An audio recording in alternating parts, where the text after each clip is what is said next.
Hello guys, what's up? So in this video I'm going to show you how you can stop Facebook tracking in your mobile device. So I'm using Android and I'll show you how you can do that in your Android device. So go to your settings in your Android device, scroll down and you will find location. If you don't find location here, you will find location inside your privacy. So tap on location, then you will see the applications, see all, and find Facebook there. Tap on Facebook. Now scroll down and you will see permissions. Tap there, and here you will see location. Tap there. Now you have three options: allow all the time, allow only while using the app, and deny.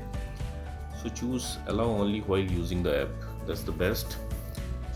So that's it guys. Likewise, you can turn off Facebook tracking in your mobile device. So thanks for watching the video guys. See you in the next video.